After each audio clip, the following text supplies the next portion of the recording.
안녕하십니까. 통일나우의 이영아입니다. 한 주간의 통일 소식 브리핑에서 전해드립니다. 통일부는 2025 서울국제정원 박람회에 참여해 납북자, 억류자, 국군포로들의 송환을 염원하는 새송이 물망초의 연못을 조성했습니다. 대한민국 1호 윈도페인터 나난 작가와 통일부가 협업해 새송이 물망초를 모티브로 제작한 두 번째 작품인 새송이 물망초의 연못은 많은 사람들이 납북자, 억류자, 국군포로를 기억하고 그 가족들을 응원해주길 바라는 마음으로 제작됐습니다. 이번 작품은 서울국제정원 박람회 기간인 10월 20일까지 서울 보라매 공원에서 전시할 계획입니다. 베를린 장벽이 무너지고 1990년 동서독이 통일된 지 35년입니다. 독일은 수많은 갈등과 대립을 어떻게 극복해왔을까요? 이번 주 통일 담담은 독일의 통일 이야기로 한반도의 미래를 그려봅니다. 안녕하세요. 통일담당 조수빈입니다. 오늘은요, 미래 한반도에 대해서 이야기를 해보려고 합니다. 우리나라는 세계에서 유일하게 남은 분단 국가잖아요. 유일하게 롤모델로 삼을 만한 나라가 독일인데요. 독일도 통일한 지가 벌써 30년이 넘어가고 있습니다. 수많은 갈등과 또 대립을 극복하고 있는 독일을 통해서 우리의 미래를 그려볼 수 있지 않을까 싶은데요. 그래서 오늘은요, 연합뉴스의 이강빈 기자 함께합니다. 안녕하세요. 네, 안녕하십니까. 네, 그리고 통일부의 유니콘 기자단 김가은 씨도 함께합니다. 안녕하세요. 네.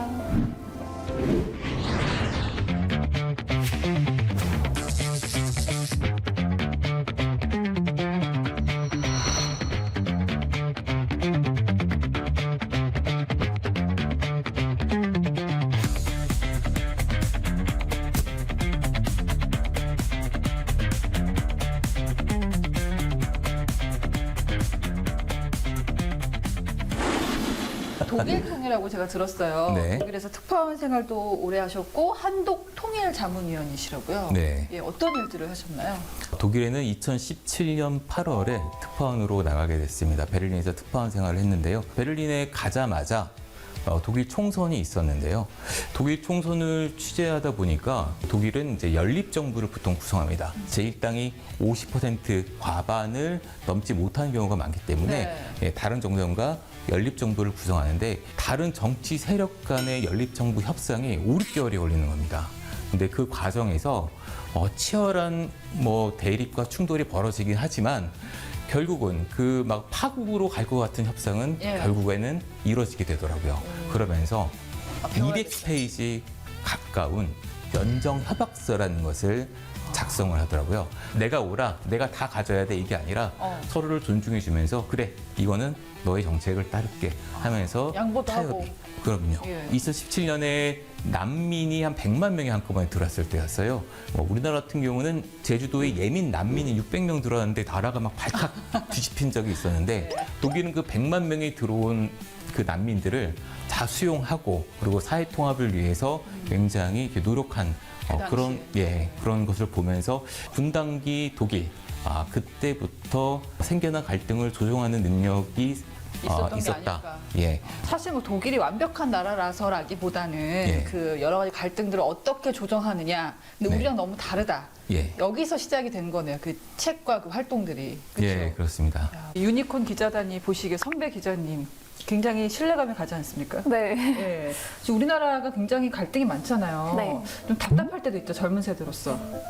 네. 요즘 안 그래도 이제 MZ 세대들은 이런 갈등 상황이 계속되게 된다면 굳이 우리가 북한에 대해서 공부할 필요가 있나? 아니면 이대로 계속 가도 괜찮을 것 같은데라고 생각하는 분들도 계실 것 같습니다. 예. 이제 하나하나 짚어볼 텐데요. 사실 30년도 더 됐어요. 네. 독일이 통일된 지가. 저도 네. 어릴 때 TV에서 독일 그 베를린 장벽 무너지는 거 보고 야, 우리도 이제 곧 통일되지 않을까 했는데 여전히 똑같습니다. 네. 그 당시에 독일에 대한 기대도 많았고 우려도 많았는데요. 지금 현재는 어떤 모습일까요? 좀 혼란스러운 단면들이 계속 나타나고 있습니다. 물론 그 과거에 비해서 혼란스럽다는 것인데요.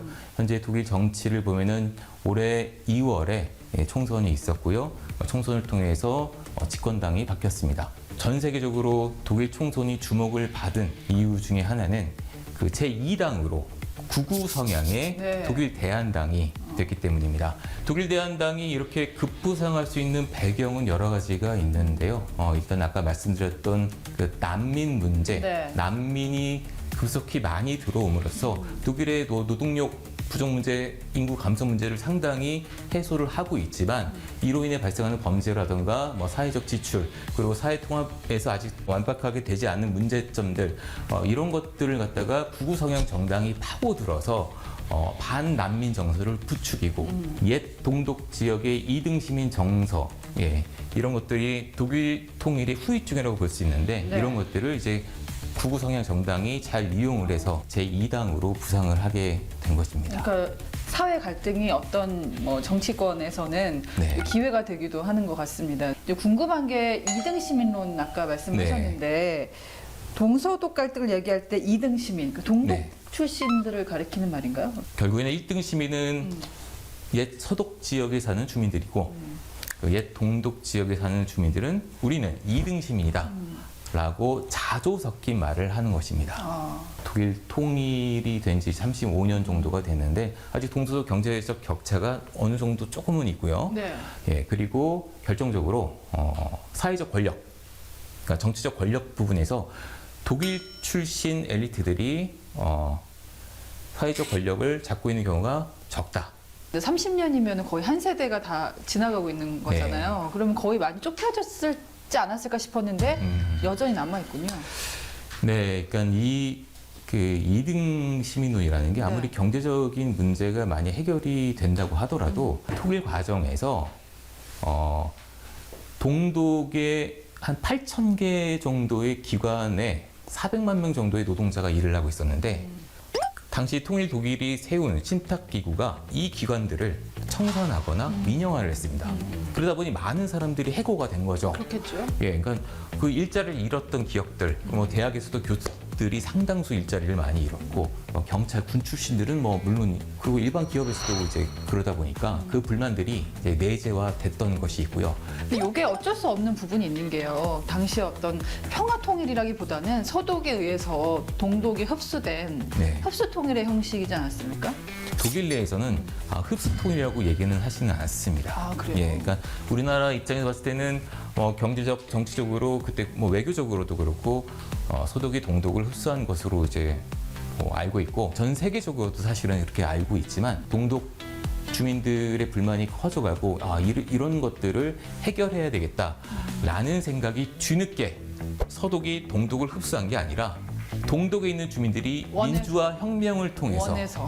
이를 계기로 통일이 이루어진 것이다. 그런 과정을 통해서 우리 공동의 기억을 구성하고 동독 네. 지역 주민들도 자긍심을 가져라. 당신네들은 2등 시민이 아니다. 우리는 함께 가야 하는 독일입니다. 예. 이런 부분을 독일 그 지성사회가 현재 독일 정부, 뭐 과거 독일 정부도 그랬죠. 강조하고 있는 포인트입니다. 우리도 서독이 우월해서 일방적으로 네. 이렇게 통일을 시켜버린 게 아니라 네. 동독 안에 어떤 그 민주화를 향한 열망이 네. 통일로 가게 했다. 네, 시각이 그렇습니다. 달라지네요. 예. 독일이 통일 과정에서 여러 가지 문제와 갈등에 부딪혔었잖아요. 네. 대표적으로 어떤 것들이 있을까요?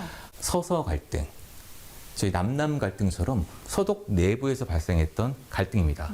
빌리 브란트 총리가 집권을 하고 나서 신동방 정책을 추진을 했는데요. 동서독 간에 교류협력을 하자라는 취지였습니다. 근데 이에 대해서 야당이 강력하게 반발을 했습니다. 교류와 협력에 관한 기본 조약에 대해서도 헌법에 위반된다며 헌법재판소에 소원을 제기했습니다. 네. 헌법재판소에서 빌리 브란트의 손을 들어준 거죠.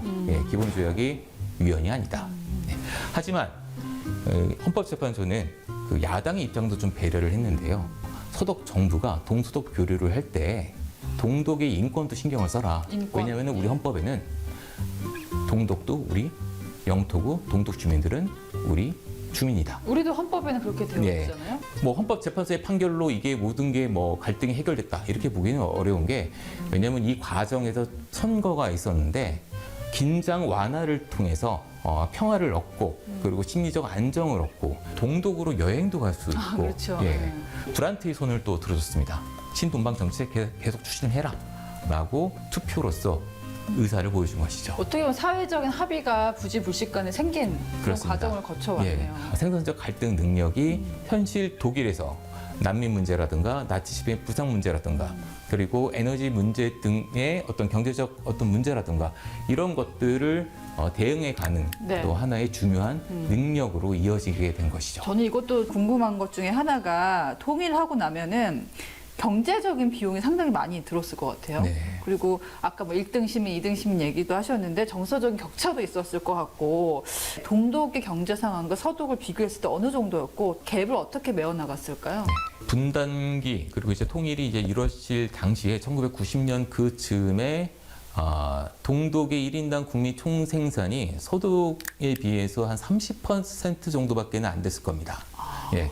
그런데 최근 제가 몇 년간 이렇게 자료를 보면 이제 80% 정도 수준까지 올라왔고요. 많이 올라왔네요. 예. 연봉은 거의 90% 가까이 올라와 있을 그래요? 겁니다. 예. 그만큼 동서독의 경제적 격차는 굉장히 줄어 있는 상태고, 뭐 그냥 보통 선진국들 보더라도 지역 간의 격차가 상당히 벌어지는 경우가 있거든요.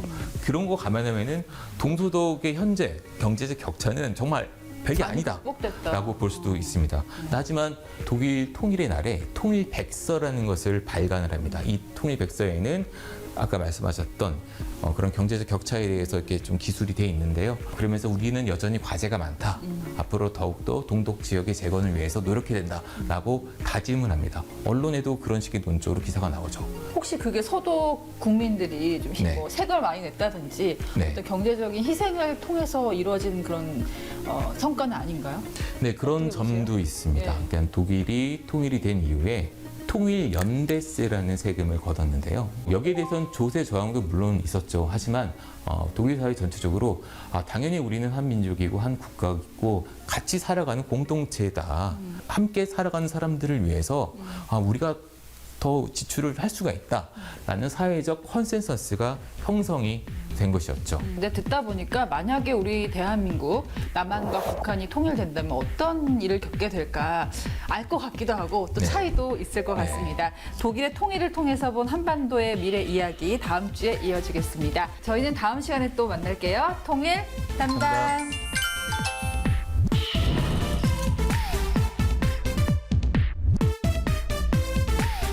통일부 국립통일교육원에서 50초 통일쇼츠 영화제를 개최했습니다. 청소년들의 창의적이고 참신한 통일 이야기가 담겼는데요. 통일 현장에서 함께 보시죠. 호러와 뮤지컬, 스릴러와 만화, 게임과 다큐까지 장르를 초월한 다양한 통일 이야기 50초 쇼츠 영화제에서 만났습니다. 매년 특별한 영화 시사회와 시상식이 열리는 곳 통일부 국립통일교육원은 매년 초중고학생과 동일한 나이의 청소년들이 참여하는 50초 쇼츠 영화제를 진행하고 있습니다. 여러분 한 명 한 명이 상상과 꿈 그리고 오늘 만든 이 소중한 영상이 내일이 한반도 미래의 평화와 통합이 밑거름이 되리라고 확신합니다.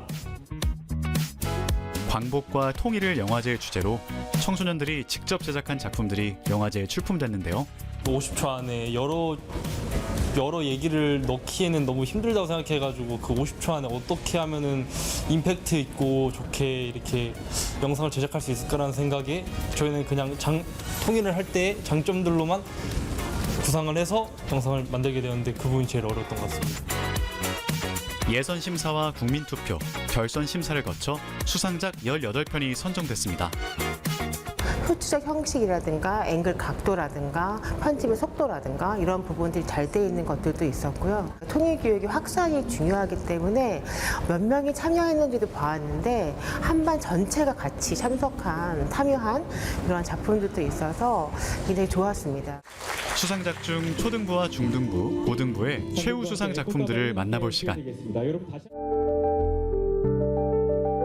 막 행복하고 싸우고 그런 게 가족인 것 같아요. 같이 붙어 있는 게 가족인 것 같아요. 싸워도 아무렇지 않게 같이 그냥 하는 게 가족 같아요.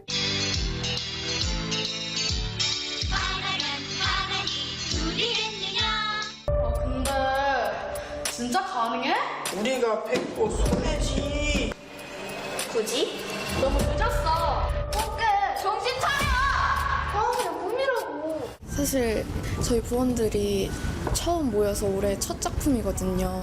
그래서 다들 연기도 되게 서툴고 각본도 만드는데 진짜 애 많이 썼는데 이 첫 작품을 최우수상이라는 높은 상을 받아서 좋은 결과로 가져갈 수 있는 게 너무 뿌듯하고 좋습니다. 통일 왜 해야 할까요? 통일을 하게 되면 대한민국의 기술과 북한의 자원이 만나 큰 경제적 힘을 내고 오랜 시간 떨어져 지낸 이산가족이 다시 만나 서로 다른 생활 방식과 문화를 나누며 더 풍부하고 따뜻한 사회를 만들어 나갈 것입니다.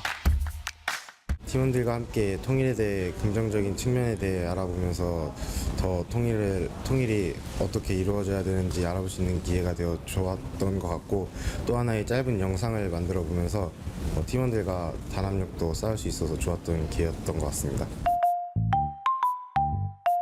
짧은 영상으로 만든 통일에 대한 상상. 누리집에서 더 많은 영상들을 확인하세요.